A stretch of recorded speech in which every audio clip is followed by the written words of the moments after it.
In today's video, I'm going to teach you how to make fields required in Jira as a Jira admin. This process is perfect for ensuring that crucial data is collected and maintained within your Jira projects. And today, I'll guide you through every step of the way. To begin, head over to the Atlassian website, known for its suite of powerful collaboration tools for software, IT, and business teams. Once you're there, the first thing you'll want to do is locate and click on the Sign In button.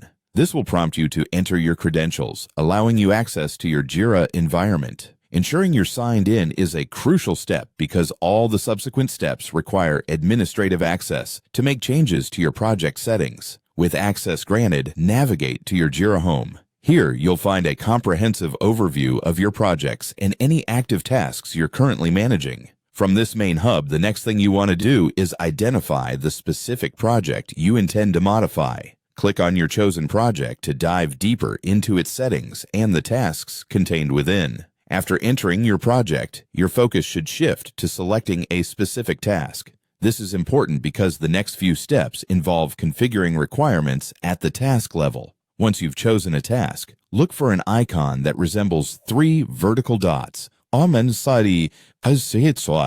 commonly referred to as the Options or More menu.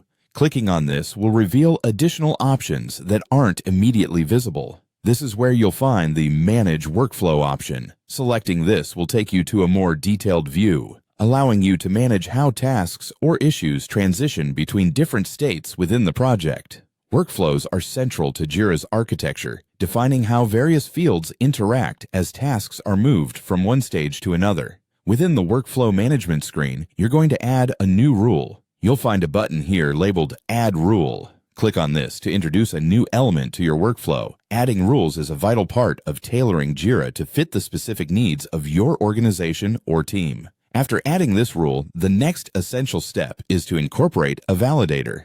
Validators in Jira serve the critical function of enforcing certain conditions whenever a task transitions from one state to another. By adding a validator, you can ensure that a specific field must be filled out before a task can progress to the next stage in your workflow. This is exactly how you'll make a field required, thus maintaining the integrity of the data collected within your project. And that's it. These steps will help you customize your Jira projects by making certain fields required, ensuring your team captures all necessary information efficiently. I hope this helps improve your project management workflows. Thank you for joining me today, and happy organizing in Jira.